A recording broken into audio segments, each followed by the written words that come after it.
Pero NC2, ibig lang sabihin yan, ay kailangan may nagbabantay pa sa trabaho mo. So, medyo hindi job ready yun.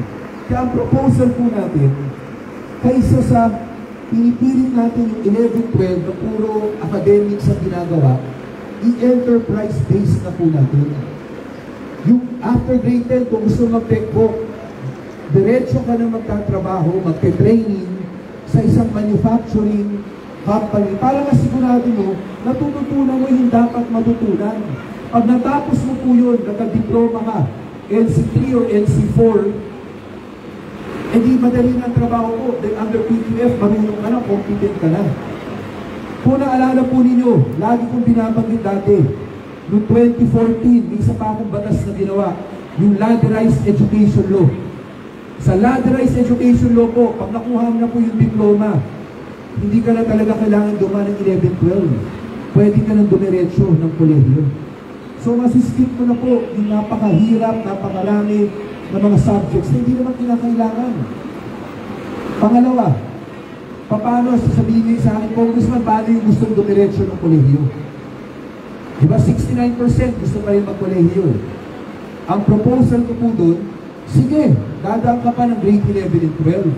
Pero tanggalin na ang tracks, tanggalin na ang strands. Wala nang ganun-ganun. Lahat, ang tuturuin na lang, mandatory subjects lang, yung subjects sa first year college. Yung English 1, History 1, bakit po? Kasi pag natapos ng 11-12, yun yung mandatory subjects mo. Pag umabot ka ng first year college, pwede ka mag-advanced placement. Pag pumasa ka ng advanced placement, credited yung subjects na kinuha mo sa 11-12. So yung 4 years sa college mo, pwedeng mabawasan ng to 3.5 years to 3 years. Pero, may electives kung gusto niyo. Pero yung electives, hindi naman kailangan yun. Pangatlo, pagkatapos ng grade 10, bawat learner, optional, pwedeng kumuha ng tinatawag kong honors exam. Pag pumasa ka ng honors exam, then nagsumikap ka eh. From K to 10, nag-aral ka na mabuti. Nag-honors exam, nag-honors test ka, pumasa ka. Accelerated ka na po sa college. Exempted ka sa 11 and 12. Alam niyo po, panahon na na-amyendahan natin ang tama kasi pahirap ka po talaga. Again po, no? Sinasabi ko rin naman ito eh. Hindi naman kailangan talaga ng batas. Pwedeng gawin ng kusa ng DepEd kung gusto nila. Pero, naisip kong ipasa na bilang isang bill para talaga ma-pressure na po lahat ng pag-aralan. Kailangan na po natin amyendahan. At siguro po, bago ako magtapos, ito naman po, kaya ako ginagawa lahat ito. Ito naman po ang totoo. Alam po ninyo, tinawag ko sa bill na yun, Education Pathways Bill. Para may ibang alternatibo. At ito pala, so, bago kong puntahan yung huling punto, gusto ko rin mabanggit. Kasi sinasabi po sa EDCOM 2, sinasabi sa amin, Congressman Romulo, sa totoo, maganda ang 3-12. Kasi sa totoo, nakikita natin, umaangat na yung mga nakakakuha ng trabaho. Mas marami na graduates na ako ng trabaho magtapos ng 12. Ang tanong po, anong trabaho ang nakuha nila? Kung ang trabaho nakuha rin po ay blue-collar job, ay itigil na natin sa grade 10. Kung hindi mo naman pala kailangan ng additional work para makapagtrabaho na service crew, maging cook, maging driver, ba't ba natin tinagalan ng 2 taon? Pagbigyan na natin na matapos ng grade 10, makapagtrabaho sila. May ALS na naman tayo para makabalik sila. Pero again po, no, bakit ko pinopropose ko, bakit ko ginagawa ito? Alam po ninyo ito, totoo. Ang kolehiyo, maganda yan.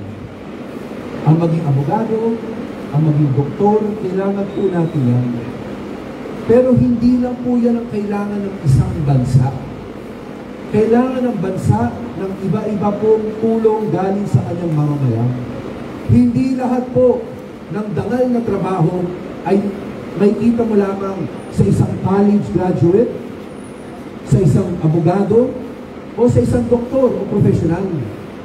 Kahit ang simpleng mamamayan, Basta nagtatrabaho siya ng matino, wala siyang inaargabyado, may dangal yung trabaho niya.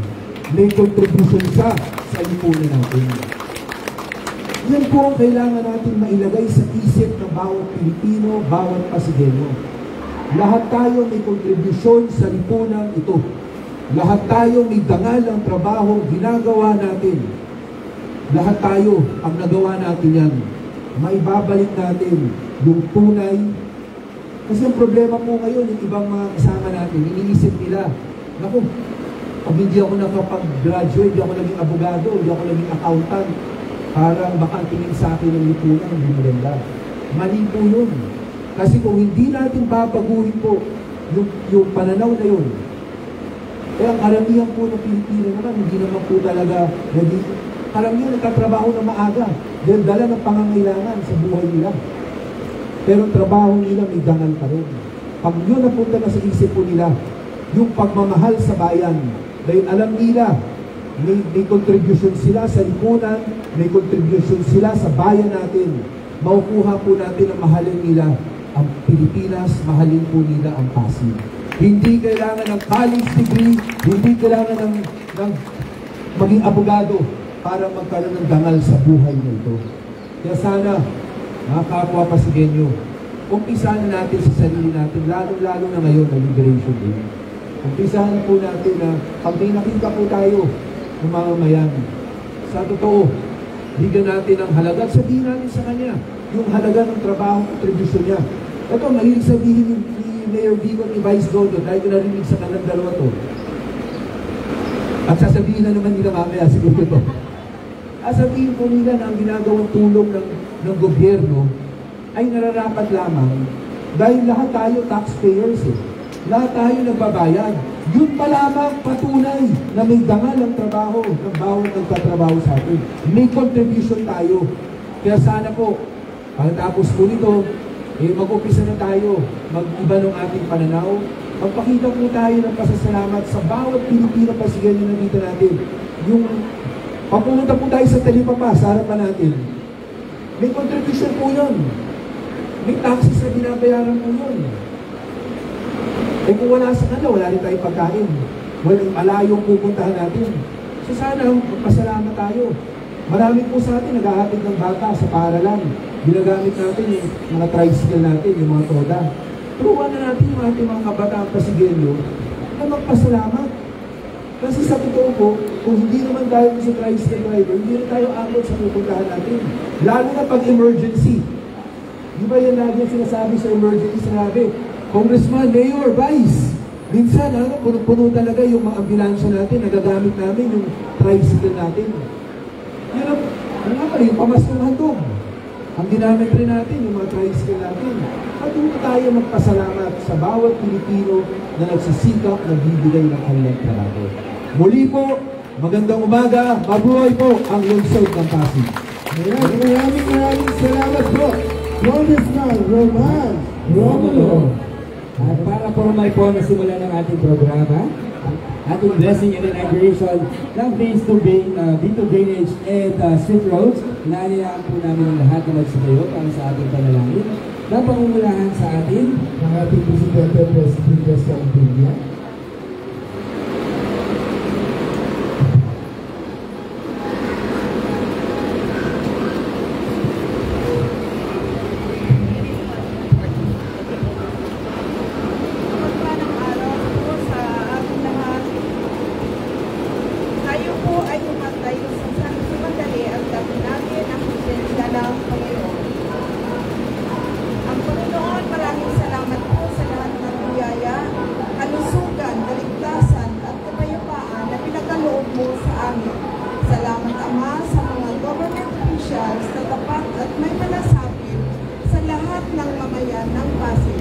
Patuloy mo po sila bigyan ng kalakasan at kaalaman upang mas makapaglingkod sila ng ayon sa inyong kagustuhan.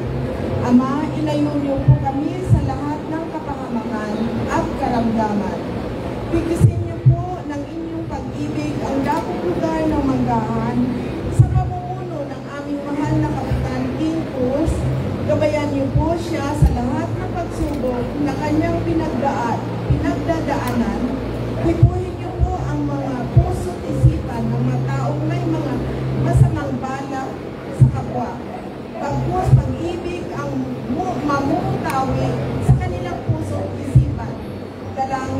namin, Ama, ang kapayapaan ng Lungsod Pasig.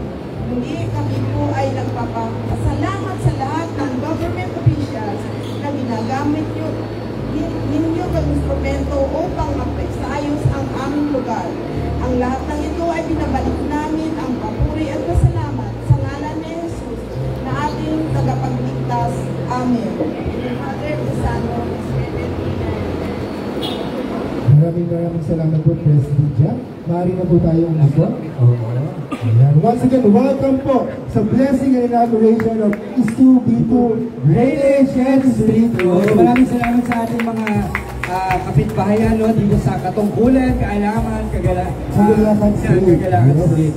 Na talagang gusto nilang masaksihan, no? Dahil dito sa Kaalaman, Lamang ang may alam. para malaman nila ang mga programa. Yes. Tama sa ba? Doon po ako. Yan. Natin sa atin ang City Government of Pasig sa pamumuno ng ating napakasipag pagiging na Mayor dito. So, palakpakan naman natin.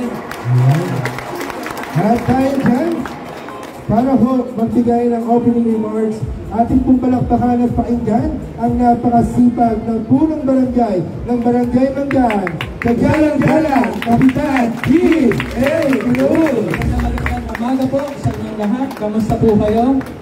Masaya po tayo nakasama po si Mayor Vico Soto, Congressman Roman Romulo, Vice Mayor Dogat Jaworski at ang ating mga konsihal.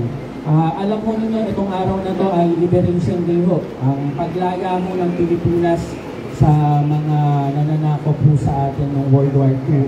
Nakakatuwa ho na meron rin tayong paglaya noong 2018 sa pamamagitan ho ng mga makabagong politika na pinipresenta at pinapakilala ho ni Mayor Vico Soto. Mga punto na politika ng walang palakasan, politika na whether kakampi o kalaban ay makaka-receive ng pamaskong handog, mga punto na walang panggigipit, mga punto na malaya ang Pasig. At yun yung gusto natin panatilihin na sa anumang eleksyon, sa anumang taon ay maging malaya tayo dahil ito yung karapatan natin bilang Pasigenyo. At alam ko naman, lahat tayo ay nandun pa rin sa punto na gusto pa rin natin maging malaya ngayong 2025.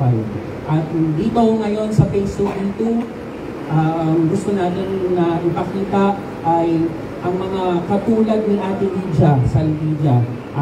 Asan si Ate Lydia Salvilla? Pres Lydia, si Pres Efren, pwede mo bang tawagin ko lang sumaglit po itong mga to? Pres Lydia, Pres Efren, si Pres Joy. Asan si Pres Joy? Si Pres Jeline.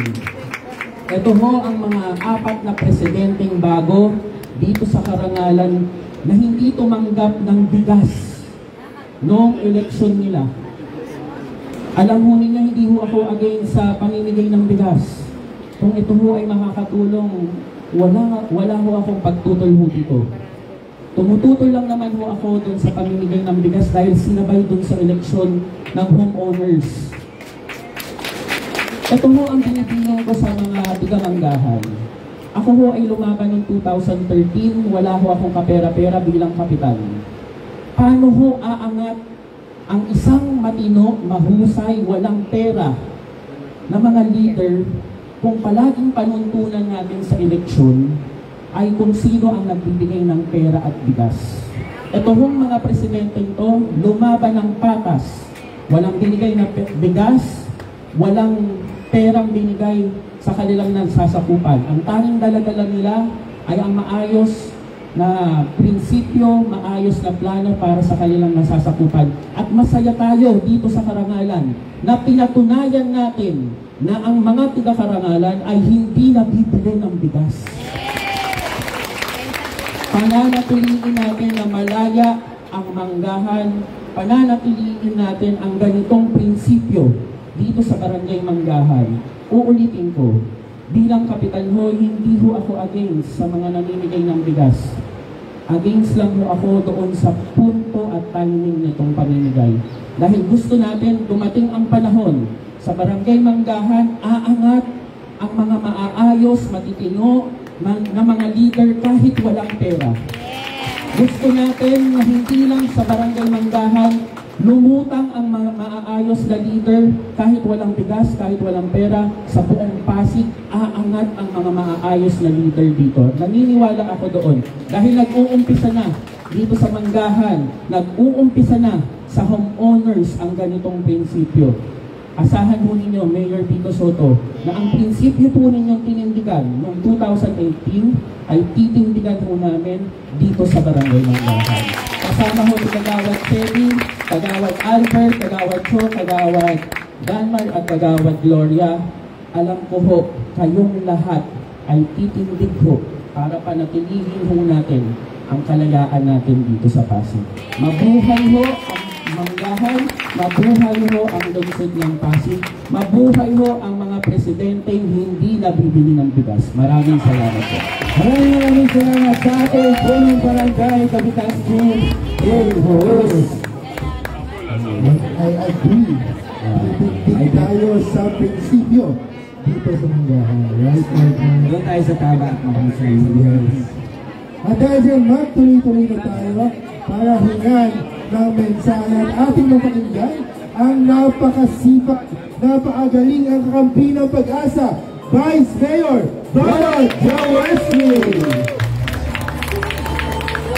Magandang umaga po sa ating lahat. Batiin ko muna ating Mayor Vico Soto, Congressman Roman Romulo, of ang ama ng ating Barangay Manggahan, Mac Quintus, at sa kanyang mga nasisipag na Barangay Council, sa ating mga konsihal, nandito si Councilor Andrew De Leon, Councilor Charles Vasilo, representing Tito Cory, si Boy Rebundo, Father Gabriel, good morning po.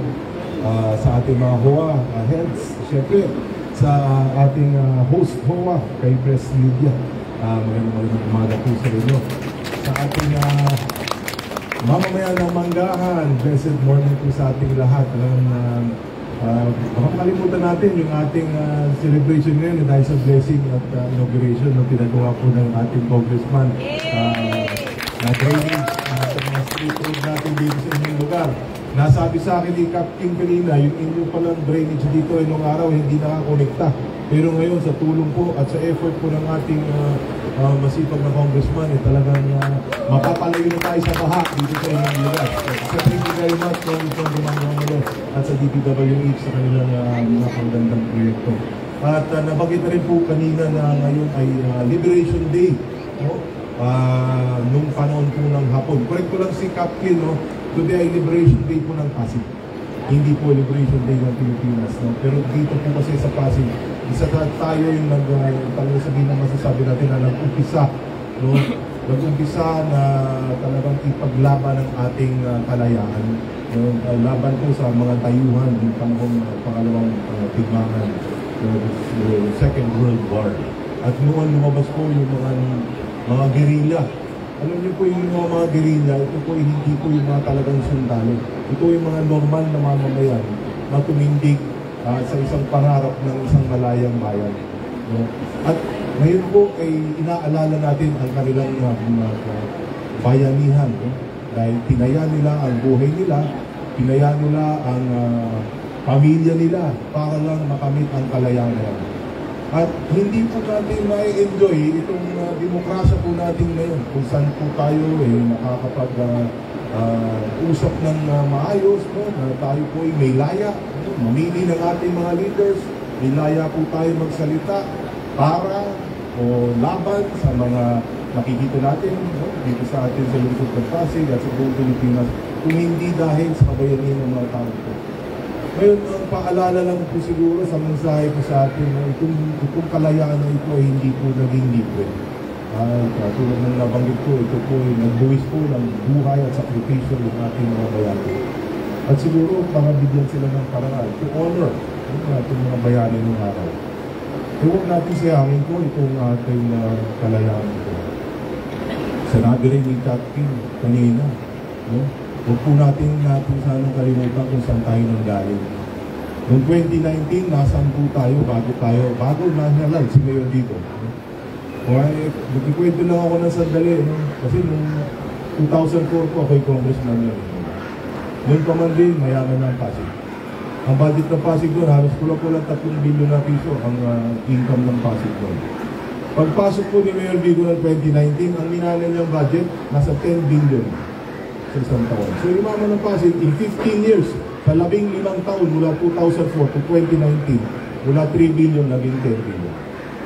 Pero bakit ko po binabanggit ito? Dahil pag upo ni Mayor Vigo at tumindig siya sa isang pamahalang malinis, isang gobyernong tapat, isang gobyerno na may transparency at accountability, anti-corruption. Mula 2019, sa gitna pa ng pandemya, kaalala nyo, may pandemya po tayo na halos 3 taon, yung unang termino ni Mayor Vigo. Yung ibang lungsod, bumaba ang koleksyon, dito sa Pasig, tumaas ang koleksyon natin.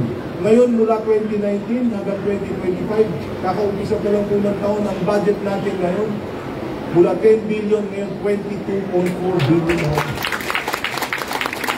Bakit po yumaman ang ating lungsod? Yumaman ba ang ating lungsod dahil nagtaas tayo ng buwis? Hindi nagtaas ng buwis kahit na 1 piso. Napanggitin kanina nito, yung trabaho ng mga tricycle. Sa susunod na taon, ang tricycle natin, itong taon na to, sa susunod na taon, wala na pong babayaran pang visa. Okay. At marami pa hong mga benepisyo, no? Mula po sa ating mga senior citizen. Para malaman din niyo, kami po, transparent po kayo, ang senior citizen, ang OSCA budget po natin, Office of Senior Citizen Affairs, the largest in the history, no, ng ating lungsod. 477 million para sa senior citizen natin. At hindi lang po yun, itong taon, ito lang, itong buwan na to, itong Monday na ito. Naipasa na po ng ating City Council on second reading ang ordinansa na nagpapa-expansion, nagbibigay expansion dun sa ating local senior pension. Ano yung local senior pension? Di ba meron po tayong mga senior natin, pag wala akong pension, may 500. Ngayon, pati na rin yung may pension mula SS at GSIS na 4,000 pababa, may 500 na rin kayo amat mula sa ating mga amat.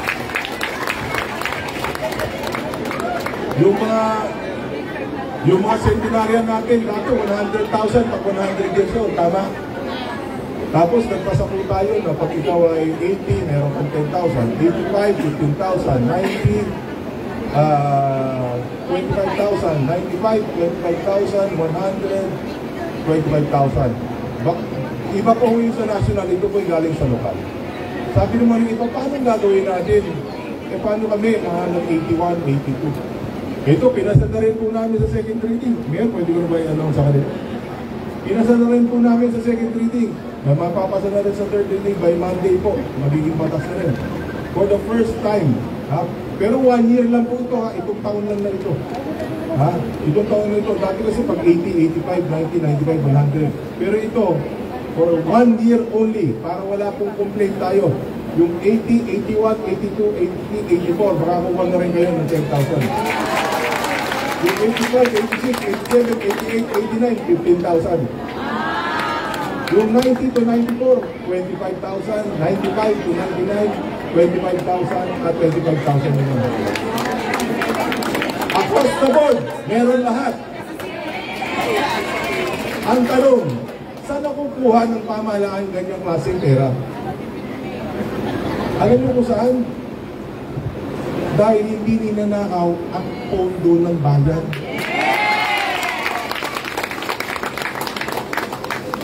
Nung araw, ito, hindi naman po si Preto ito, di ba? Nung araw, ang mayor kumuha ng 30%. Di ba? Sinasabi ko, pag ang mayor kumuha ng 30%, sasabihin ng vice mayor, dapat meron din ako dyan. Sasabihin ng konsyal, kung meron si mayor, meron si vice, dapat meron din ako dyan. Nakita ngayon, tingnan muna yung mga opisyalis namin. Yung mga opisina ng mga treasurer, accounting, engineering office, lahat sila sinasabi ngayon, kung meron yung mga opisyalis natin, dapat kami meron din. Ang tanong, pag sinuma mo lahat ng humingi mula sa taas hanggang doon sa baba, ano ang natitira sa taong bayan? Wala na. Gusto ko bang bumalik doon? Ako po, hindi po ako galit sa ayuda. Wala po ang problema sa ayuda. Pero tandaan po natin, wala pa ako nakikilalang tao o pamilya na gumara ang buhay dahil sa ayuda. Dahil ang ayuda ay panandalian lang, pagtawid lang po yan. Pero ang tunay na pagbabago, pag yan po ay nagawa po natin, mas malayong mararating natin bilang isang lipunan.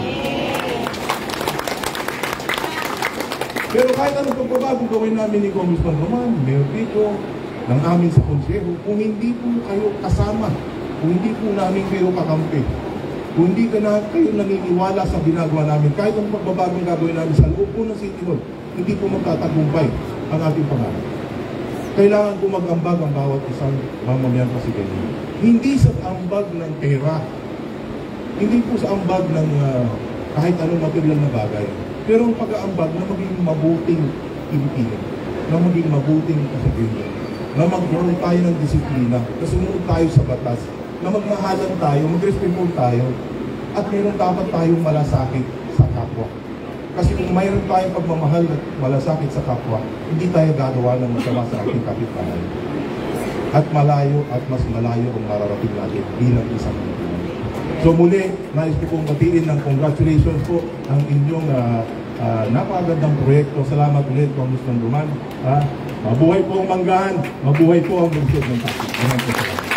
Thank you very much, Vice Mayor Dodo Jaworski. At asahan niyo po kami kasama at kakampi niyo kami sa pagbabago dito sa Pasig City. Mag-aambag ka? Yes. Yes, mag-aambag din ako. Yes. At mag-aambag din kayo, right? Mag-aambag pa kayo! Yan! Kanina may hashtag din si Kong. Meron siyang diniscuss about sa contribution eh.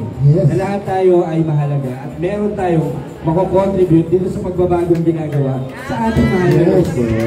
Kaya naman alam na natin ang gagawin na dito sa Calaman Street, lamang ang may alam. Alright, tuloy na tayo, brother. Yes, tuloy-tuloy na tayo, partner. Ang inaabangan ng lahat, pagbigyan na po natin, pakinggan natin ang mensahe ng ating mahusay, masipag, at magiting na punong lungsod, Mayor Rico Soto! Magsiupo lang po tayo. Magandang umaga po sa inyo. Kamusta po kayong lahat? Yung mga nakatayo sa likod, okay lang po kayo dyan? Hindi po ba masyadong mainit? Okay. Yung mga nasa upper box, binabati ko po kayo. Magandang umaga sa inyo dyan. Siyempre, binabati ko po si Father. Good morning, Father. To our sa ating konsyal, sa ating Vice Mayor. Siyempre, sa mga nag-welcome sa atin, mga opisyalis ng Barangay Manggahan, sa panguna ni Cap Kin, Cap Consikin.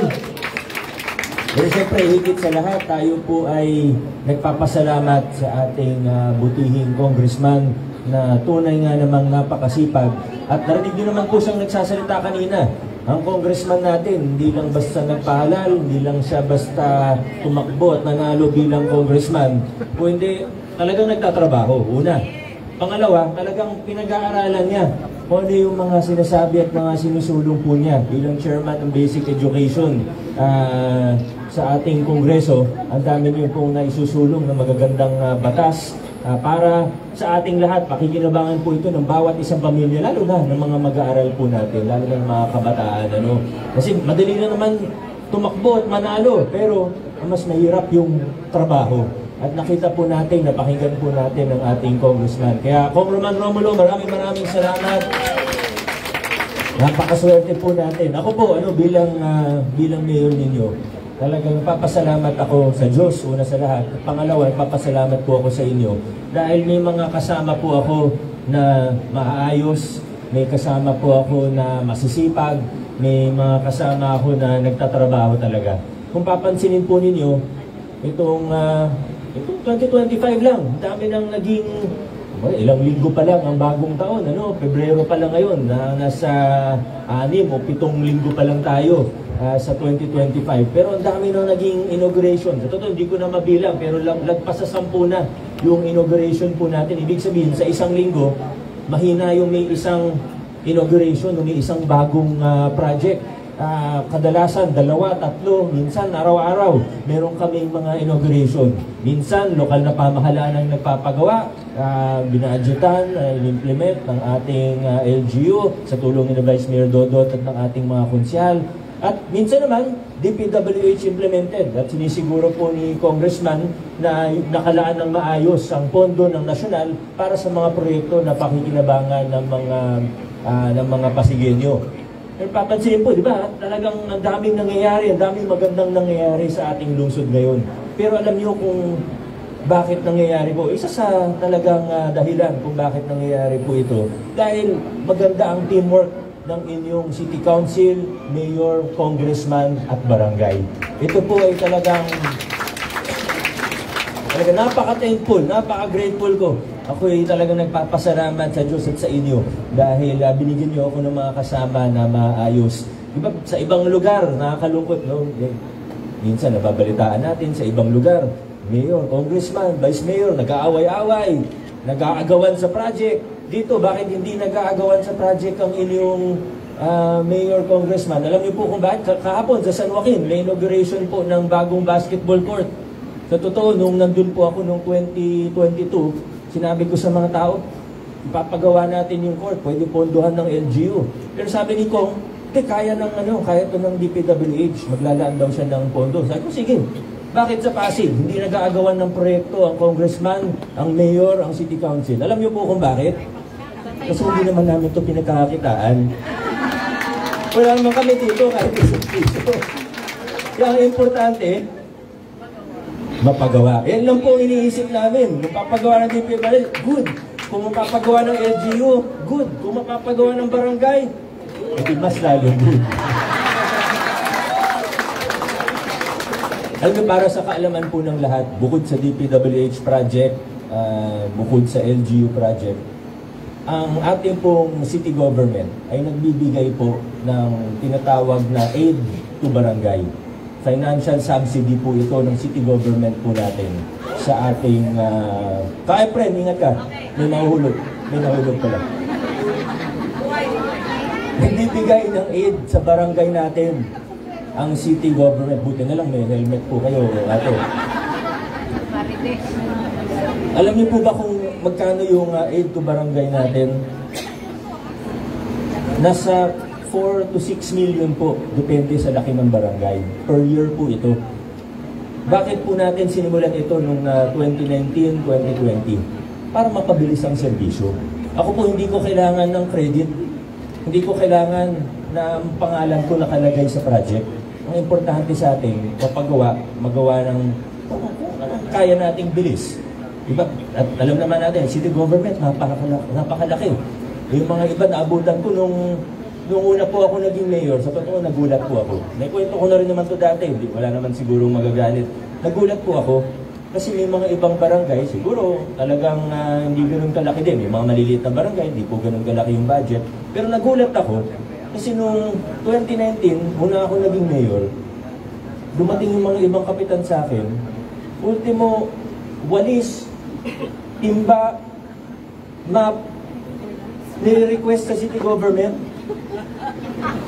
Pati yung panlinis, pati sabon, pati lahat. Nire-request sa city government. Nagkulat po talaga ako. Pati yan, nire-request sa city government. Hindi sarili naman budget. Ay, kung ganito na lang. Naintindihan ko naman. Sige, baka hindi talaga kaya. Ang city government, sa laki, alam mo, 10,000 empleyado natin, 1 milyon ng populasyon natin. Aminin natin, ang gobyerno minsan hindi ganun kabilis. Diba? Inaayos natin mga proseso natin. Malaki na rin ang binilis natin, malaki na rin ang pagbabago, malaki na rin ang improvement natin. Pero aminin natin, ang gobyerno minsan, diba, kahit saan naman sa mundo, talagang minsan. Kaya para mapabilis, anong naisip natin gawin? Magbigay tayo ng tulong sa barangay, sila makakapag-implement. Dahil silang frontliner ng gobyerno, barangay ang frontliner ng gobyerno. Magbigay tayo ng aid o financial subsidy sa mga barangay para mapabilis ang serbisyo, para yung maliliit na bagay hindi na i-request sa city government. At natutuwa naman po ako dahil may mga barangay na talagang ginagamit ng maayos yung financial subsidy natin. Hindi na po ako mahiyang sabihin na ang isa sa gumagamit ng maayos ng ating financial subsidy ay ang Barangay Manggahan. Maraming salamat. At sa susunod na mga panahon siguro, habang collect na, siyempre, pag nagbigay ng pondo ang city government sa barangay, hindi po doon nagtatapos. May report din sila sa amin, nililiquidate nila yung pondo. Siyempre, million din po yan, malaki din po yan. So, sa susunod ng mga panahon, i-report ko po sa inyo at sa lahat ng Pasigueño kung saan ba ginagamit ng mga barangay yung financial subsidy mula sa city government. Tama lang naman po siguro, di ba? Nagawin po natin yun. Ililista po natin ano ba yung mga project nila, saan nila ginamit yung 4 to 6 million per barangay po natin. Dahil yan naman talaga ang isa sa pinaglalaban natin. Yung pagiging bukas ng ating pamahalaan, yung pagiging transparent ng ating pamahalaan. Ang dami na nating natitipid na pondo. Sa totoo, yung mga malalaking proyekto natin ngayon, nagawa po natin, na-budgetan natin, gaya ng redevelopment po ng City Hall po natin. Alam natin, kailangan talaga i-redevelop yung area. No? Hindi lang building yun, 2 hektarya po yun. Pero saan natin nakuha yung pondo doon? Malaki pong project yan eh. Actually, sinasabi lang isang building, pero sa totoo, 3 building yun. Tapos may plaza, may kalsada, may IT network, marami pang ibang kasama doon sa project. Yung mga kailangan natin, may senior citizen center po yun, may health facility po yun. Hindi lang po sa City Hall talaga, yun lang yung una namin na ikwento sa inyo. Pero saan po natin nakuha? Kung 9 billion yun, saan natin nakuha yung 9 billion project? Kasi kung titingnan natin na maigi yung budget, kung hindi natin siya i-oversee, pag-aaralan talaga natin, makikita po ninyo na walang programa, walang proyekto na nabawasan ng budget. Scholarship natin, lumaki budget natin. Para sa senior citizen, nakwento ni Vice kanina, tumaas din yung budget natin. Sa ibang mga proyekto, gaya ng mga drainage maintenance, infrastructure na maliliit, tumaas din budget natin. Social services, medical assistance, yung subsidy natin sa no balance billing sa mga ospital, lumaki din po yung budget natin. Yung sa child's home natin, kino-convert natin na general hospital para lumawak ang serbisyo. Ano pa ba sa persons with disabilities, tumaas din po budget natin. So, tumaas yung budget sa lahat ng sektor, tumaas yung budget sa lahat ng programa, saan nakakuha ng 9 billion para magpagawa ng bagong City Hall o City Hall compound na 2 hektarya, yung 3 building na yun. Saan nakuha yung budget na 9 billion? Alam niyo po, simple lang po ang sagot. Nakuha po natin yung 9 billion dun sa natipid natin mula sa dating nabubulsa sa mga kickback. At ang totoo po, hindi ko po nagawa yan kung ako lang mag-isa. Ang laking pera po ng pinag-uusapan natin, yung nakwento ni Vice kanina na kung may 20% o may 30%, lahat kukurot hanggang sa baba. Pero dahil nalinis po natin ito, ang dami natin ngayon magagawa na dati ay imposible.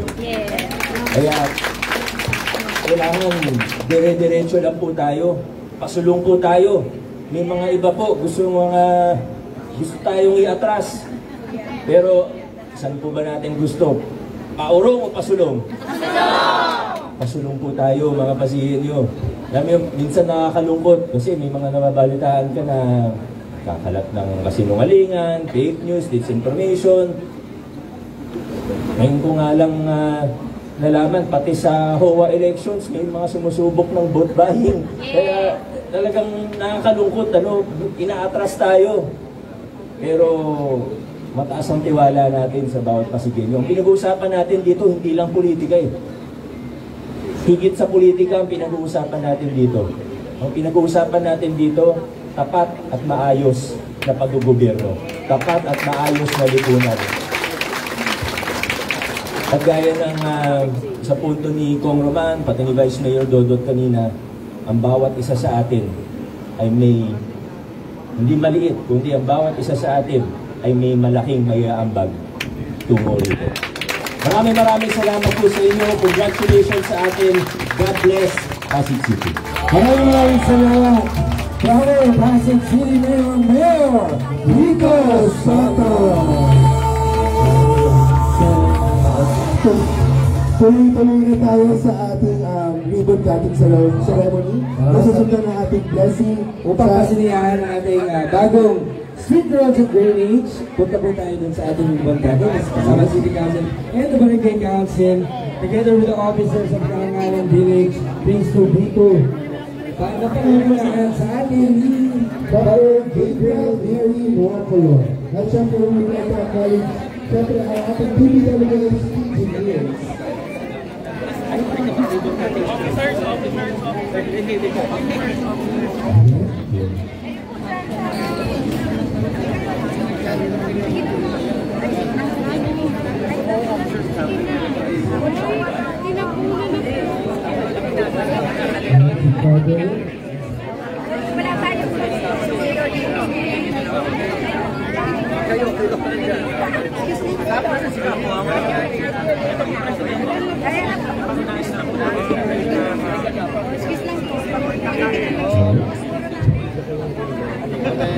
Okay, ready na po tayo?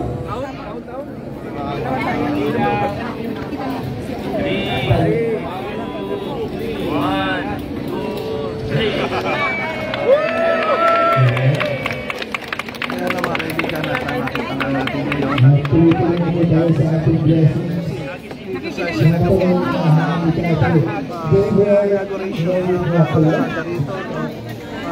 Ito natin yung kahabaan nito at sundan natin ang si Father na magbabasbas nga ng holy water. So, makita natin dito si Barangay Christ, the Son of God, came into the world so that he may gather his scattered children of God.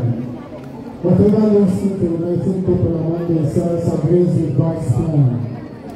This infrastructure, the road and other facilities provided by the government of the Mangahan, Barangay, and the city mayor, eliminates separation and bring together those separated by mountains, rivers, and far distances. Let us therefore call upon the Lord so that they may bless their constructors and strengthen with his aid their beneficiaries. A reading from the Holy Gospel according to John. Glory to you. Jesus said to his disciples, I am the way, the truth, and the life. No one comes to the Father but through me. If you really know me, you will have known my Father also. From this point on, you know him, you have seen him. The Gospel of the Lord. Praise to you. We are so glad to gather today to inaugurate these noble projects provided by the government of Mangahan Barangay in union with the city mayor and his council, Barangay captain, and his council as well. And we thank the Lord for the gift of good leadership. This is a proof of good leadership. The leadership that thinks for people, the congressman as well, we put them all together. The leadership that thinks of the people, thinks of their needs, providing the amenities, social amenities, and everything that can uplift the people is government that is caring. And we thank the Lord for giving us good leaders. We thank the Lord for giving us good governance that helps us to be able to have this today to bless and their amenities. And we continue to pray for them that God will continue to bless them. Grant them the goods and hearts to continue to think of the people and care for the people. Thank you, the city mayor, thank you, the congressman, thank you, the barangay captain, the vice mayor, and the councillors. May God continue to strengthen you and bless you as you work for the people. Amen? Let us pray. Almighty God, you are not far from any place, and you keep saving your family protection all who trust in you. With your grace, lead all who pass along this road by going ahead of them and travel with them, by following their journey so that with your help, they may be defended from misfortunes and be able to fulfill their desires and reach happily their destination through Christ our Lord, together with the Holy Spirit, forever and ever. Amen.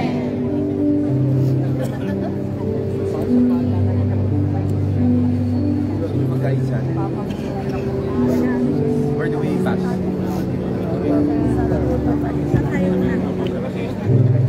Maganda lang.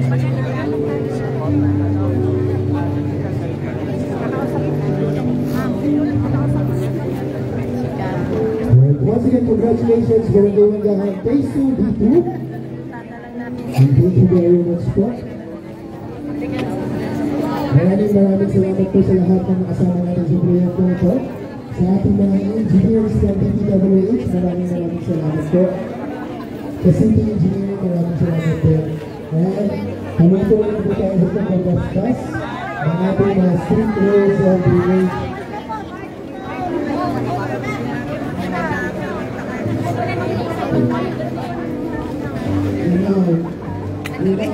Bless this great procession, committing it to the hands of the Lord. Our Father, who art in heaven.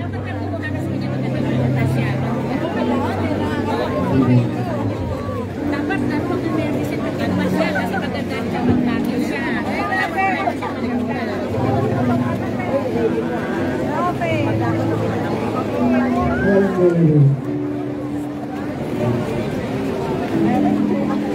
The great one, Jesus, Holy Mary, Mother of God, pray for us sinners, now at the hour of our death. Amen.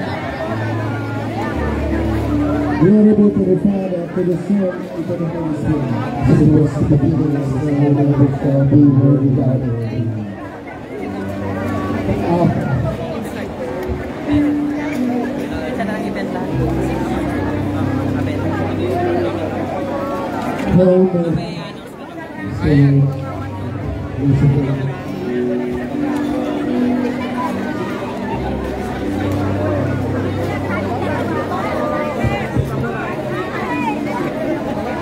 Speak to the Father, to the Son, and to the Holy Spirit. To bless the beginning, the Son, and the Holy Spirit.